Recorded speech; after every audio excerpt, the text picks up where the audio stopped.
আসসালামু আলাইকুম ওয়া রাহমাতুল্লাহি ওয়া বারাকাতুহু। ইন্নাল হামদালিল্লাহ নাহমাদুহু ওয়া নাস্তাঈনুহু ওয়া নাস্তাগফিরুহু ওয়া নু'মিনু বিহি ওয়া নাতাওয়াক্কালু আলাইহি ওয়া নাউযু বিল্লাহি মিন শুরুরি আনফুসিনা ওয়া মিন সাইয়্যাতি আ'মালিনা। من يهده الله فلا مضل له ومن يضلله فلا هادي له ونشهد أن لا إله إلا الله وحده لا شريك له ونشهد أن سيدنا ومولانا محمدا عبده ورسوله الذي أرسله بالحق بشيرا ونذيرا وداعيا إلى الله بإذنه وسراجا منيرا. فقد قال رسول الله صلى الله عليه وسلم أنا ختم النبيين لا نبي بعدي. وقال تعالى بسم الله الرحمن الرحيم قل هو الله أحد الله الصمد لم يلد ولم يولد ولم يكن له كفوا أحد. صدق الله مولانا العظيم وصدق رسوله من النبي الكريم ونحن على ذلك من الشاهدين والشاكرين والحمد لله رب العالمين. वही फूल नहीं है जिस फूल में बू नहीं, वही दिल नहीं है जिस दिल में रब नहीं। ওই দিল হতে পারে না যেই দিলের ভিতরে রবের কোনো কাজ নাই। ওই ফুল হইতে পারে না যেই ফুলের ভিতরে কোনো ঘ্রাণ নাই।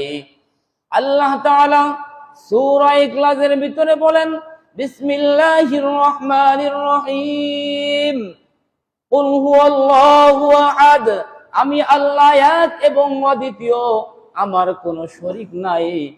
আল্লাহুস সামাদ, আমি কাহারও মুখাপেক্ষী নয়। আল্লাহ কি কাহারও মুখাপেক্ষী? আল্লাহ বলেন আমি কাহারও মুখাপেক্ষী নয়, সব কিছু আমার মুখাপেক্ষী। লাম ইয়ালিদ ওয়া লাম ইউলাদ ওয়া লাম ইয়াকুল লাহু কুফুয়ান আহাদ, আমি কাউকে জন্ম দেইনি, আমাকেও কেউ জন্ম দেয়নি, আবার আমার সমকক্ষ আর কেউ নাই। আল্লাহর সমকক্ষ আর কেউ নাই। বলেন তো আমাদের সৃষ্টিকর্তা কে? আমাদের রিজিক দেনেওয়ালা মালিক কে? ইবাদতের সত্তা একমাত্র কে? আল্লাহ যে ইবাদতের সত্তা, আল্লাহ যে সৃষ্টি করনেওয়ালা, আল্লাহ পাক যে রিজিক দেনেওয়ালা, এর ভিতরে কোনো সন্দেহ নাই। সন্দেহ আছে? নাস্তিক বলগারদের একটা কথা থাকে, মানুষ থেকে আসছে, এরকম বিভিন্ন প্রাণী থেকে আসছে। ওরা বিভিন্ন সময় আল্লাহর অস্তিত্ব নিয়ে কথা বলে থাকে, যে তাহলে আল্লাহকে সৃষ্টি করলো কে? জোরে বলেন নাউজুবিল্লাহ। আল্লাহ তাআলা বললেন, এ বান্দা, তোমরা আমাকে নিয়ে চিন্তা চেতনা করলে পাগল হয়ে যাবে, ম্যাড হয়ে যাবে, মাথা খারাপ হয়ে যাবে। যদি নাকি আমার সৃষ্টিকুল সম্পর্কে চিন্তা করো, আমার সৃষ্টিকুল সম্পর্কে চিন্তা ভাবনা করলে আমি আল্লাহ আমার অস্তিত্ব খুঁজে পেয়ে যাবে। আমি আল্লাহ আমার অস্তিত্ব কি হয়ে যাবে? খুঁজে পেয়ে যাবে। আমি আল্লাহ সব কিছুর ভিতরে বিরাজমান। আমি আল্লাহ সবকিছুর ভিতরে কি বিরাজমান। যদিও আল্লাহ বলেছেন আমি আর রহমান আলাল আরশি ইস্তাওয়া, আমি আল্লাহ আরশে আজিমের উপরে সমাসীন, কিন্তু আল্লাহ পাকের রাজত্ব, আল্লাহ পাকের ক্ষমতা সারা পৃথিবীর সমস্ত অলিতে গলিতে, সমস্ত কুল কায়নাতের উপরে চলে কি চলে না? সব কিছুর উপরে আল্লাহ পাকের রাজত্ব চলে, সব কিছুর উপরে আল্লাহ পাকের ক্ষমতা চলে। আল্লাহ পাক যাকে ইচ্ছা ক্ষমতা দান করেন, যাকে ইচ্ছা টেনে হেসে ক্ষমতা থেকে নামান। আল্লাহ পাকই হচ্ছে অল স্কয়ার, আল্লাহই হচ্ছে সর্বোচ্চ ক্ষমতাধর আল্লাহ। শুধু তাই নয়, আল্লাহ তাআলা বলেন লাউ কানা ফীহিমা আলিহাতুন ইল্লাল্লাহু লাফাসাদাতা, আসমান এবং জমিনের ভিতরে যদি নাকি আমি আল্লাহ ব্যতীত একাধিক সৃষ্টিকর্তা, একাধিক ইলাহ, একাধিক রিজিক দেনেওয়ালা, একাধিক ইলাহ থাকতো, তবে সব কিছু ধ্বংস হয়ে যেত, সব কিছু চূর্ণ বিচূর্ণ হয়ে যেত। কেন চূর্ণ বিচূর্ণ হয়ে যেত? পৃথিবীর মানুষের ভিতরে দলাদলি আছে কি নাই? মানুষের ভিতরে দলাদলি, মারামারি, হাঙ্গামা, গ্যাঞ্জাম আছে, কিন্তু আল্লাহ বলেন আমার সমকক্ষ কেউ নাই। আমার সমকক্ষ কেউ থাকতো, জমিন ধ্বংস হয়ে যেত। আমার সমকক্ষ কেউ থাকতো, পাহাড় পর্বত ধ্বংস হয়ে যেত, কুল কায়নাত সব সৃষ্টি হয়ে যাইত। একটা ঘটনা মনে পড়ে গেল, হযরতে ইমাম আবু হানিফা রহমতুল্লাহ আলাইহি, নুমান বিন সাবেত, তার জামানায় এক নাস্তিক সে প্রশ্ন ছুড়ে দিল যে পৃথিবী সব এমনিতেই হয়েছে। পৃথিবী সব কি হয়েছে? এমনিতেই হয়েছে। আচ্ছা বলেন তো, কোনো কিছু কি এমনিতে হয়? হয়? প্রত্যেকটা জিনিসের উপরে সৃষ্টিকর্তা একজন আছে না নাই? কোনো কিছু এমনিতে হইতে পারে না। এখন নাস্তিক বলছে, আমি বললাম পৃথিবীর সব কিছু এমনিতেই প্রাকৃতিকগতভাবে সৃষ্টি হয়েছে। যারা দেখবেন নাস্তিক ব্লগার, এরা এই একটাই উদাহরণ দিয়ে থাকে যে পৃথিবী সব প্রাকৃতিক ভাবে হয়। প্রাকৃতিক ভাবে কিছু হওয়ার ক্ষমতা আছে? আছে? ইমাম আবু হানিফা রহমতুল্লাহ আলাইহির নিকট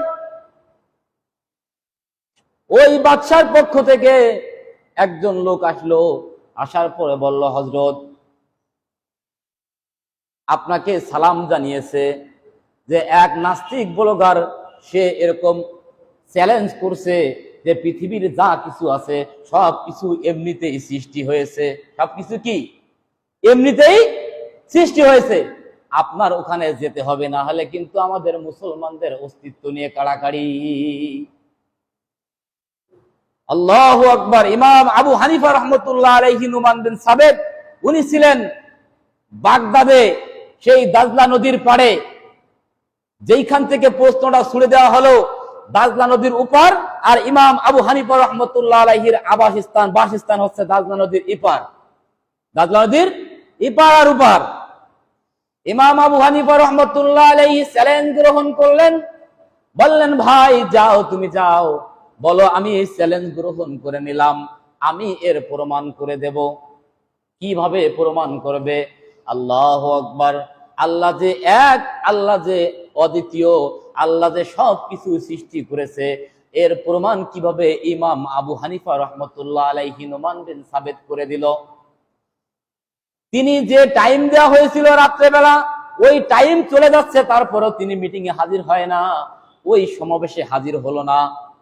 নাস্তিক ব্লগাররা খুব আনন্দ ফুর্তি করতেছে যে তোদের ইমাম, জামানার শ্রেষ্ঠ ইমাম নুমান বিন সাবেত, ইমাম আবু হানিফা, যারা তোরা নেতা হিসেবে গ্রহণ করিস, সে এখনো খোঁজ নাই। ও আমাদের চ্যালেঞ্জ ছুড়ে দিছি, আমরা চ্যালেঞ্জ মোকাবেলা করতে পারে নাই, হেরে গেছে। কিন্তু ইমাম আবু হানিফা রহমতুল্লাহ আলাইহি, ইতিমধ্যে অনেক রাত হয়ে গেল, রাত 12টা বেজে গেল। ইমাম আবু হানিফা রহমতুল্লাহ আলাইহি হাজির হলেন বাদশার দরবারে। তৎকালীন সময় সেই খলিফার দরবারে হাজির হয়ে গেলেন। খলিফার দরবারে কি হয়ে গেলেন? খলিফার দরবারে, উমাইয়া খলিফা মাহদির দরবারে হাজির হয়ে গেলেন। মাহদী তাকে আপ্যায়ন করলো। এত বড় একজন বুজুর্গ আসছে, বললেন হুজুর আপনার আসার কথা ছিল আরো আগে, এত দেরি করলেন কেন? সমস্ত নাস্তিক ব্লগাররা বসা রয়েছে। ইমাম আবু হানিফা রহমাতুল্লাহ আলাইহি বলতেছে, ভাই সবাই শুনেন আমার আসতে দেরি হলো কেন? কেন দেরি হলো? আপনি আমাদের চ্যালেঞ্জ মোকাবেলা করবেন, আমরা চ্যালেঞ্জ ছুড়ে দিলাম, কিন্তু আপনার আসতে কেন দেরি হলো? আল্লাহু আকবার।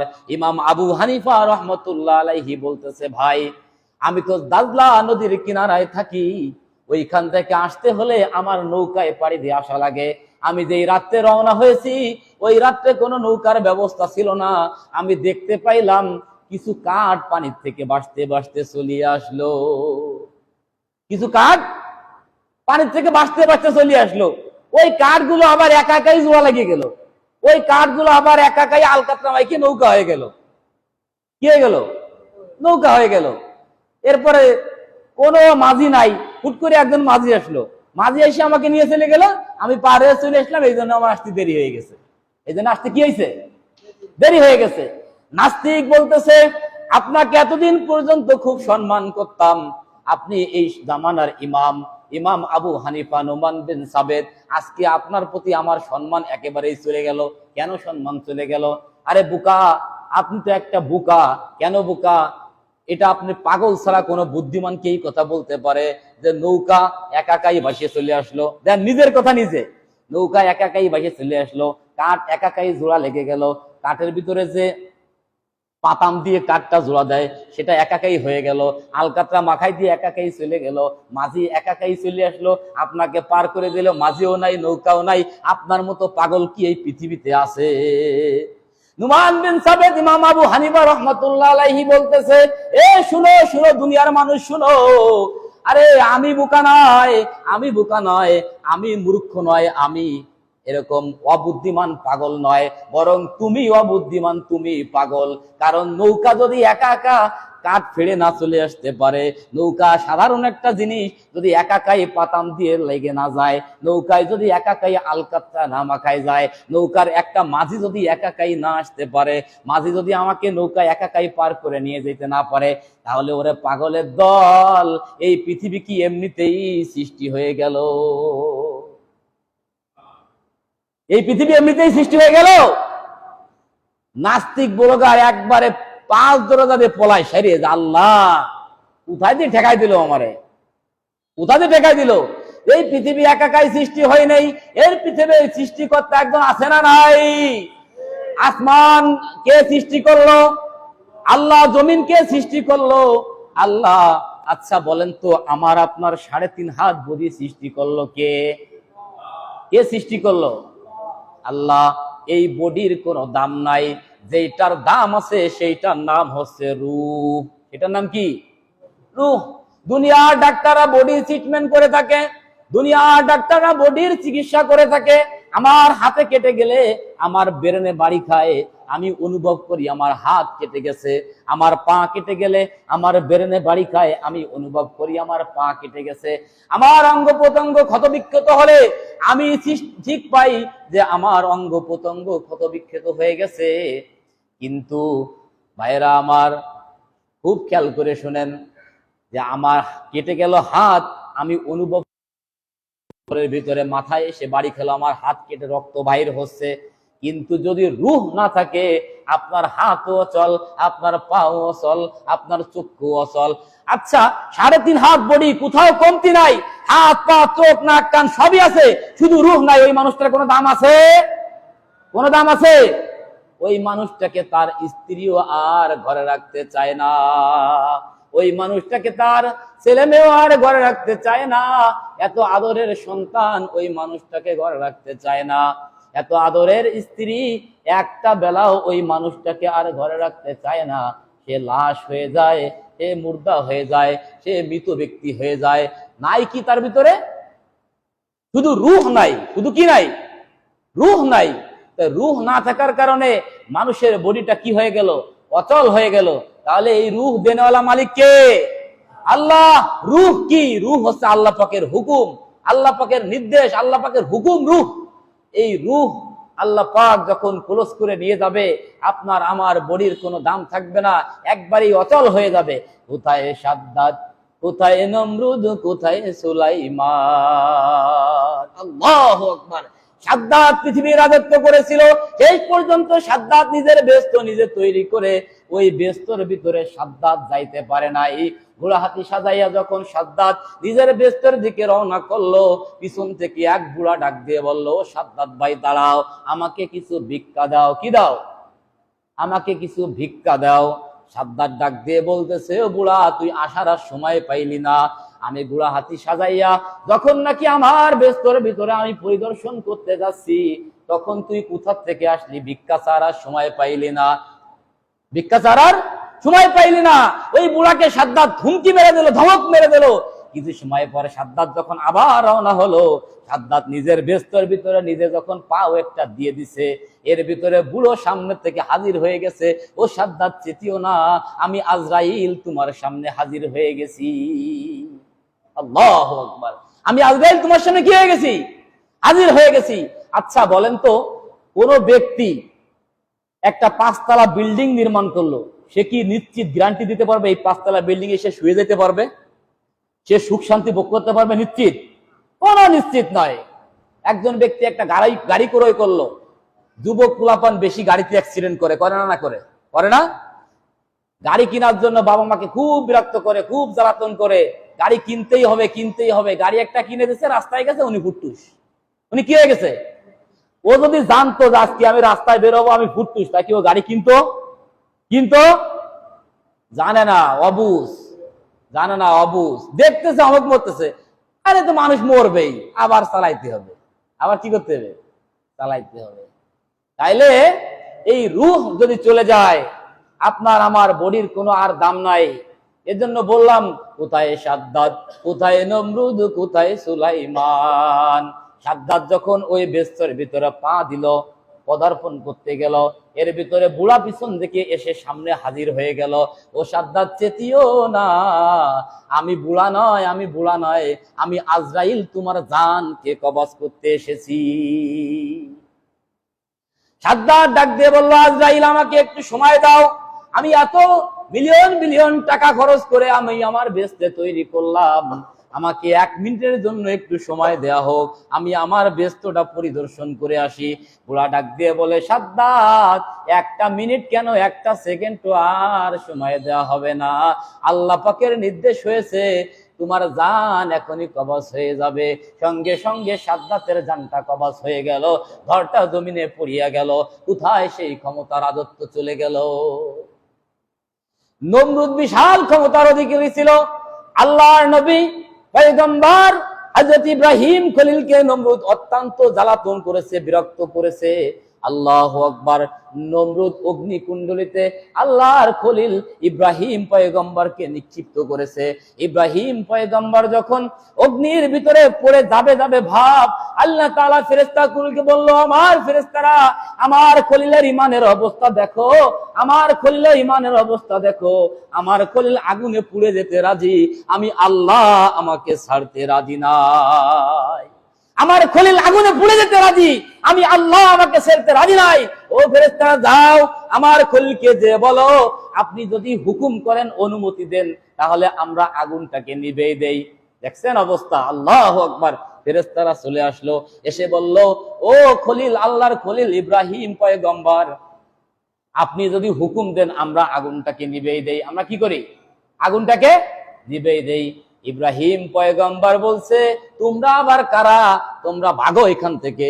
যে আল্লাহ আমাকে সৃষ্টি করলো, যে আল্লাহ আগুনকে সৃষ্টি করলো, সেই আল্লাহ ইচ্ছা করলে আগুন এমনিতেই শেষ হয়ে যাবে। ঈমান কারে কয় দেখছেন? ফেরেশতারা চলে গেল, আল্লাহর কাছে যে বলতেছে, আল্লাহ, এ তোমার কোন সৃষ্টি মাখলুক, তোমার কোন সৃষ্টি যে নাকি যার ভিতরে তোমার প্রতি এত ঈমান, এত তাকওয়া, আমরা আগুন নিভাইতে গেলাম, সে বলল, তোমরা আবার কারা? ভাগো এখান থেকে, সরে যাও, সরে যাও। যে আল্লাহ আমাকে সৃষ্টি করলো, যে আল্লাহ আগুনকে সৃষ্টি করলো, সেই আল্লাহ ইচ্ছা করলে আগুন এমনিতেই পানি হয়ে যাবে। আল্লাহ তাআলা বললেন, ও ফেরেশতারা শুনো, আমার খলিলের ঈমানের অবস্থাটা দেখো। আল্লাহর খলিল হযরতে ইব্রাহিম পয়গম্বর আলাইহিস সালাতু ওয়াস সালাম আগুনে পড়ে যায় অবস্থা, আগুনে পড়ে যায় অবস্থা। এর ভিতরে আল্লাহ পাক আয়াত নাজিল করে দিলেন, কুলনা ইয়া নারু কুনি বারদাউ ওয়া সালামান আলা ইব্রাহিম।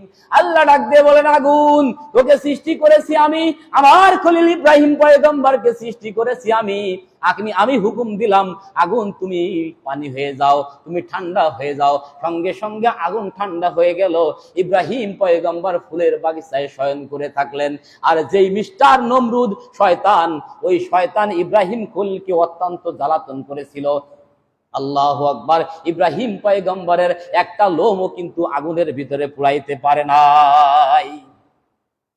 একদিন মুসলমানদের সঙ্গে ইব্রাহিম পয়গম্বরের দলের সঙ্গে নমরুদের এরকম ফাইট চলবে, বিশাল ময়দান দেখা হলো।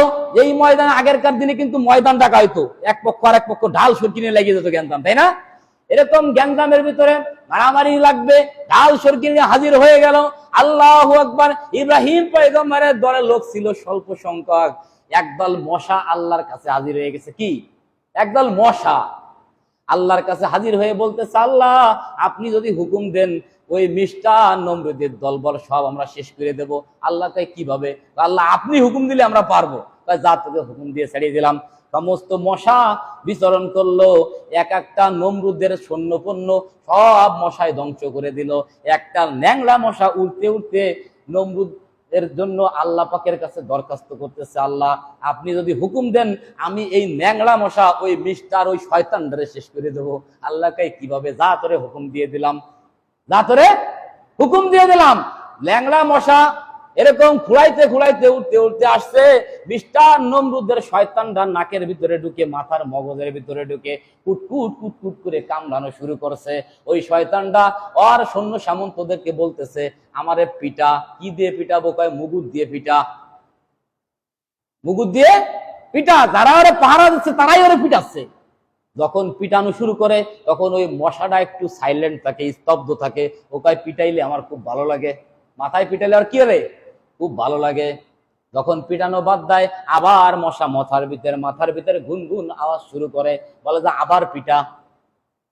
এরকম জুতা পিটা করে, লাঠিতে পিটা করে, মুগুর দিয়ে পিটা করে। পিটাইতে আল্লাহু আকবার, ওই সৈন্য সামন্তর পিটান খাইয়ে আর ন্যাংরা মশার কামড় খাইয়ে মিস্টার নমরুদ দুনিয়ার থেকে চিরবিদায় নিয়ে জাহান্নামে চলিয়া গেল। কোথায় সাদ্দাত, কোথায় নমরুদ, কোথায় সুলাইমান? আল্লাহ পাক সুলাইমান পয়গম্বরকে রাজত্ব দান করলেন। সারা পৃথিবীর রাজত্ব সুলাইমানকে দিয়ে দিলেন। একযোগে সারা পৃথিবীর রাজত্ব করবে বাদশাহ সুলাইমান। বাদশাহ সুলাইমানের পয়গম্বরের কথা সমস্ত প্রাণীকুল শুনতো, এমনকি গর্তের পিপিলিকাও শুনতো, এবং গর্তের পিপিলিকার কথাও বাদশাহ সুলাইমান বুঝতো। আল্লাহর নবী সুলাইমান পয়গম্বর বাইতুল মুকাদ্দিস নির্মাণ করতেছিলেন। এর ভিতরে বাইতুল মাকদিসের কাজ কিছুদিন বাকি ছিল। আল্লাহর নবী সুলাইমান পয়গম্বর আলাইহিস সালাতু ওয়াস সালামের কাছে আজরাইল হাজির হয়ে গেছে। ব্যাপক ঘটনা। আজরাইল বলতেছে সালাম দিয়ে, বাদশাহ সুলাইমান পয়গম্বর, আল্লাহ পাক হুকুম করেছে আপনার জানটা নেওয়ার জন্য। বাদশাহ সুলাইমান পয়গম্বর বলতেছে, আমার জানটা নিবা তাতে কোনো আমার শোক তাপ দুঃখ নাই, কিন্তু কথা আছে আমার বাইতুল মাকদিসের কাজ যে কিছুদিন বাকি রয়েছে, এর অবস্থা কি হবে? সুলাইমান পয়গম্বর ফেরেশতারা বলতেছে, বাদশাহ সুলাইমান আল্লাহর হুকুম নিতে বলছে, আল্লাহ আপনার কাজ আল্লাহ নিয়ে নিবে। আপনার কাজ আল্লাহ কি করবে? নিয়ে নেবে। যেমন কথা সেমন কাজ। বাদশাহ সুলাইমান পয়গম্বর কোন কিতাবে আসছে একটা লাঠি নিয়ে বসে আছে, কোন কিতাবে আসছে তুতমা দিয়ে লাঠি বাঁধিয়ে বসে আছে। এমত অবস্থায় বাদশাহ সুলাইমানের জান আল্লাহ পাক নিয়ে চলে গেছে। ওই অবস্থায় রয়েছে। ওই পাইতে জিনরা বাদশাহ সুলাইমানের কাজ করতেছে। কারা? জিনরা। ওরা চিন্তা করছে যদি কাজ শেষ না করে হুজুরের দ্বারে যাই, ওই যে বুড়োর কুড়া লাঠি, ওই কুড়া লাঠির ডান্ডা বাড়ি খেয়ে চলে আসা লাগবে। অতএব কাজ শেষ না করে যাওয়া যাবে না। সব আল্লাহ পাকের ইচ্ছা, আল্লাহ পাকের খেলা। বাদশাহ সুলাইমান মারা গেছে আরো অনেক আগে। বাদশাহ সুলাইমান আলাইহিস সালাতু ওয়াস সালাম ওই অবস্থায় লাঠি বধ দিয়ে রয়েছে। জিনরা সব কাজ বাজ শেষ করে এসে বলছে, হুজুর হুজুর এখন থেকে হুজুর আস্তে ঢলে পড়ছে, হুজুর আস্তে কি হয়েছে, ঢলে পড়ছে। বাদশাহ সুলাইমানের কাজ আল্লাহ পাক এভাবে নিয়ে গেলেন। বাদশাহ সুলাইমান একবার আল্লাহকে বলতেছে, আল্লাহ আপনি তো আমাকে সারা পৃথিবীর বাদশাহিত্ব দান করলেন, সারা পৃথিবীর রাজত্ব দান করলেন, তাহলে আমি আপনার কাছে একটা আরজি পেশ করছি। আরজিটা হলো, সারা পৃথিবীর সমস্ত মাখলুককে আমি একদিন খাইতে দিতে চাই। কয়দিন? একদিন খাইতে দেব। আল্লাহ কয়, না বাদশাহ সুলাইমান, তুই একদিন না, একদিনের এক বেলা খাবারের ব্যবস্থা কর, এক বেলা খাবারের ব্যবস্থা কর। বাদশাহ সুলাইমান পয়গম্বর বিশাল ব্যাগ দেখছি, যা তৎকালীন সময় যে ব্যবস্থা ছিল, জিন দিয়ে, মানুষ দিয়ে, বিভিন্ন প্রকার প্রাণী দিয়ে বাদশাহ সুলাইমান সাহায্য সহযোগিতা নিয়ে লাকড়ি দিয়ে বিশাল আকারে পাক শাকের ব্যবস্থা করলেন।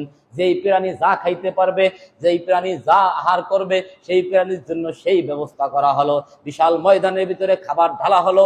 বাদশাহ সুলাইমান আলাইহিস সালাতু ওয়াস সালামের কথা যেহেতু সমস্ত প্রাণী বুঝতেন, সমস্ত প্রাণী বাদশাহ সুলাইমানের কথা বুঝতো, বাদশাহ সুলাইমান সমস্ত প্রাণীকে হুকুম করলো, এ প্রাণীরা আসো, আজকে তোমাদের খাবারের ব্যবস্থা আমি বাদশাহ সুলাইমান করলাম।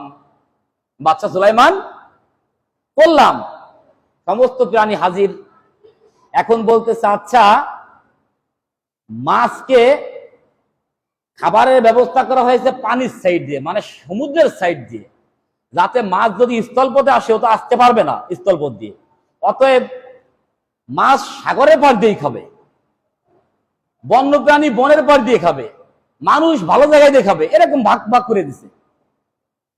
হঠাৎ করে একটা মাছ সাগরের থেকে আসছে, হা করছে। মাছ এসে বলতেছে, বাদশাহ সুলাইমান আগে আমি খাই। আগে কি করি? আমি খাই। বাদশাহ সুলাইমান বলতেছে, ঠিক আছে তুমি আগে খাবা, কিন্তু খাবারটা যেন অনিষ্ট না হয়, তুমি ওই সাগরের পাড় দিয়ে খেয়ে চলে যাও, সাগরের পাড় দিয়ে খেয়ে চলে যাও। মাছ, বিশাল দেহের মাছ, হাক করে যখন খাবারটা গালে দিছে, আল্লাহু আকবার, আল্লাহু আকবার, এত বিশাল আকৃতির মাছ ওর লেজ দিয়ে যখন একটা লাড়া দিছে, বাদশাহ সুলাইমানের সারা পৃথিবীর মানুষ সহ যত সৃষ্টিকুলের খাবার ছিল, এই সমস্ত খাবার ওই মাছের পেটের ভিতরে এক লুকমায় চলে গেছে। আর কি হয়ে গেছে? এক লুকমায় চলে গেছে বাদশাহ সুলাইমানের সমস্ত খাবার মাছের পেটের ভিতরে। এখন বলেন যে, বলে যে 18,000 মাখলুকাত মতান্তরে, এই যত মাখলুকাত রয়েছে এদের খাবারের ব্যবস্থা এখন কে করবে? করার কথা কার? সুলাইমানের না? সুলাইমানের করার কথা। সুলাইমান তো এক মাসে এক লুকমা দিয়ে শেষ, সারা পৃথিবীর বাদশা। আর আপনি আমি কতটুক ক্ষমতার অধিকারী হয়েছি? কয় কোটি টাকার মালিক হয়েছি? এক গ্রামের মালিক হয়েছি, এক দেশের মালিক হয়েছি? সারা পৃথিবীর মালিক কি হতে পারছি? সারা পৃথিবীর মালিক আমরা হইতে পারি নাই। আল্লাহু আকবার। বাদশাহ সুলাইমান তার ভাষা সব প্রাণীতে বুঝতো, আর আমাদের ভাষা তো বুবারাও অনেক সময় বোঝে না। বুবাগে ভাষা আমরা বুঝি না, আমাদের ভাষা কেউই বোঝে না, আমরা ছাড়া। এমনকি শুধু তাই নয়, একই মানুষ, আমরাও বাংলায় কথা বলি আর ইন্ডিয়া হিন্দিতে কথা বলে, অনেকেই আমরা হিন্দি বুঝি না। তারা আমাদের মতোই দেখতে, তারা কি বলতেছে আমরা বুঝতেছি না, হা করে তাকাইছি। আবার আমরা কি বলতেছি ওরা বুঝে না। আর বাদশাহ সুলাইমান এমন একজন বাদশাহ ছিল যে ক্ষুদ্র পিপিলিকার কথা পর্যন্ত বুঝতো। সে সারা পৃথিবীর কুল মাখলুকাতের এক বেলা খাবারের ব্যবস্থা করতে পারে না। এই সমস্ত খাবার ওই মাছ একটা ল্যাস লাড়া দিয়ে এক লুকমায় যখন খেয়ে ফেলছে, বাদশাহ সুলাইমানকে মাছ বলতেছে, ও বাদশাহ সুলাইমান, আমাকে আরো খাবার দাও, আমাকে কি আরো খাবার দাও। বাদশাহ সুলাইমান বলতেছে, কি বলো তুমি? বলতেছে, হ্যাঁ, এরকম প্রতিদিন 3 লুকমা খাবার আল্লাহ পাক আমাকে সমুদ্রের ভিতরে দিয়ে থাকে। প্রতিদিন কয় লুকমা? 3 লুকমা খাবার দিয়ে থাকে। সঙ্গে সঙ্গে বাদশাহ সুলাইমান পয়গম্বর আলাইহিস সালাতু ওয়াস সালাম সিজদায় পড়ে গেল। ও আল্লাহ, ও মালিক, আমি ভুল করেছি, আল্লাহ আপনি আমাকে ক্ষমা করেন, আপনি আমাকে আর বেইজ্জতি করেন না, আপনি আমাকে মাফ করিয়া দেন। আয় আল্লাহ, আমি ভুল করছি, আপনি আমার সম্মানকে রক্ষা করেন। এত মাখলুককে আমি কিভাবে খাবারের ব্যবস্থা করব? আল্লাহ বলতেছে, বাদশাহ সুলাইমান, একদিনের এক বেলার একটা মাছের এক লুকমা খাবারের ব্যবস্থা তুমি করতে পারো নাই, সেই অধিকার তোমাকে দেওয়া হয় নাই, এতটুক রাজত্ব হলো তোমার। কোথায় সাদ্দাত, কোথায় নমরুদ, কোথায় সুলাইমান। আল্লাহু আকবার। এজন্য জোরে বলেন, সৃষ্টিকর্তা মালিক কে? রিজিক দেনেওয়ালা কে? আল্লাহ পাক যদি রিজিক না দেয়, ওই রিজিক কাহারও বাপের সাধ্য নাই রিজিক অন্বেষণ করতে পারবে।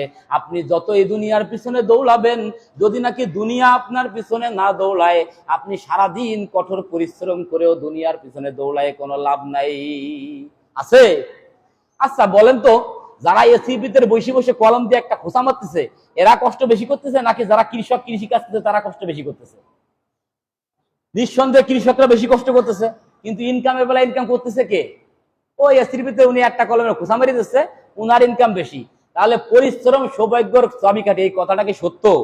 একবারে গাঁজা ঘুরে কথা। ছোটকালে আমরা পড়ছি না ভাব সম্প্রসারণে, যে পরিশ্রম সৌভাগ্যর চাবিকাঠি। পরিশ্রম করে সব প্রাণী, সব মাখলুক কি করতেছে? রিজিকের অন্বেষণ করতেছে। কথাটা কি সঠিক? যদি পরিশ্রম করেই সবকিছু হইতো, তাহলে ওই কৃষক হতো সবচাইতে ধনী, আর যে পরিশ্রম নাই, এসির ভিতরে বসে কলমে একটা খোঁচা মারতেছে, ও হয়তো সবচাইতে গরিব। কিন্তু বিষয়টা কি তাই? আল্লাহ পাক বলেন, আমি যাকে যেভাবে রিজিক দান করছি তার সেইভাবে এই রিজিকের ব্যবস্থা হবে। এই রিজিকের ব্যবস্থা থেকে কেউ তাকে সরাইতে পারবে না। ইমাম হাম্বল রাহমাতুল্লাহ আলাইহি আল্লাহকে চিনলেন কিভাবে? আল্লাহকে চিনলেন, ইমাম হাম্বল বলে, আমি আল্লাহকে চিনলাম কিভাবে? আল্লাহু আকবার, আল্লাহু আকবার। আমি আল্লাহকে, আল্লাহু আকবার, এমন ভাবে চিনলাম যে আল্লাহ সবকিছু রাজত্ব, আল্লাহ সবকিছু কর্নেওয়ালা, আল্লাহ সবকিছু ইবাদতের সত্তা। আমি হাম্বল কিভাবে চিনলাম? এবং ইমাম মালিকও বলে, আমি ইমাম মালিক কিভাবে চিনলাম? ইমাম শাফি বলে, আমি কিভাবে চিনলাম? এক এক ইমাম এক এক উদ্ধৃতি দিয়েছে। এক ইমাম বলতেছে, আমি আল্লাহকে কিভাবে চিনলাম? কয়, তুত গাছের একটা গাছ, তুত গাছের পাতা থেকে আমি আল্লাহকে চিনলাম। কিভাবে? কয়, একই পাতা গরুতি খাচ্ছে, গরুর গোবর বেরোচ্ছে, আবার খাওয়ার পরে গরুর দুধ দোয়ালে দুধ বেরোচ্ছে, ওই খাবার খেয়েই তো হচ্ছে, তাই না?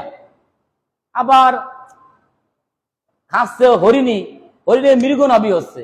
আবার খাচ্ছে ওই যে গুটি পোকা, সে সুতা বাড়ি করতেছে।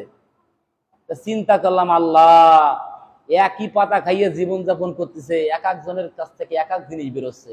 আমি এইভাবে আমি আল্লাহ, আমি আমার আল্লাহকে চিনলাম। আর এক ইমাম বলতেছে, আমি আমার আল্লাহকে কিভাবে চিনলাম? কয়, এই দুনিয়ার ভিতরে একটা বিল্ডিং, দুনিয়ার ভিতরে কি একটা বিল্ডিং, এই বিল্ডিংটা হচ্ছে ধবধবে রূপার, ধবধবে কি রূপার, যার ভিতরে কোনো ছিদ্র নাই। আল্লাহু আকবার। ওই বিল্ডিং এর ভিতরে আরেকটা বিল্ডিং, খুব খেয়াল করে শুনেন, একটা বিল্ডিং দুনিয়ার ভিতরে যা হচ্ছে ধবধবে রূপার, একবারে সাদা। ওই বিল্ডিং এর ভিতরে আরেকটা বিল্ডিং যা হচ্ছে স্বর্ণ কালার, লাল, স্বর্ণ কালার, তা হচ্ছে কি স্বর্ণ কালার, যার ভিতরে কোনো দরজাও নাই, যার ভিতরে কোনো জানালাও নাই। এটার নাম ডিম। এটার নাম কি? ডিম। ডিম একটা সাদা ডিম, ওই ডিমের ভিতরে আবার কুসুম লাল। মানে একটা পৃথিবী, তার ভিতরে আরেকটা পৃথিবীর ঘরের সাথে তুলনা হচ্ছে, যে একটা ঘর তার ভিতরে আরেকটা ঘর। তার ভিতর থেকে 21 থেকে 23 দিন তা দেওয়ার পরে আল্লাহু আকবার, একটা প্রাণীর থেকে বাচ্চা বাহির হয় কি হয় না? হয় কি হয় না?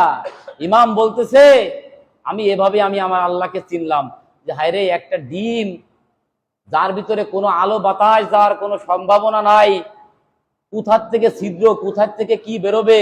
কিছুদিন পরে ওই ডিম থেকে একটা বাচ্চা বাহির হলো। ওই বাচ্চাটা এমন এক আদিব বাচ্চা, যেই বাচ্চাটা বেরোনোর সাথে সাথে টুক টুক টুক টুক করে খাবার খাইতেছে। এটা কেমন আদিব খেলা! এটা সৃষ্টিকর্তাওয়ালা মালিক কে? আল্লাহ। এজন্য আল্লাহ পাক বললেন, লাউ কানা ফীহিমা আলিহাতুন ইল্লাল্লাহু লাফাসাদাতা। আসমান এবং জমিনের ভিতরে আমি আল্লাহ ব্যতীত একাধিক ইলাহা নাই। এজন্য আমরা কি আল্লাহকে চিনতে পেরেছি? আল্লাহ এক এবং অদ্বিতীয়, যার কোনো শরীক নাই।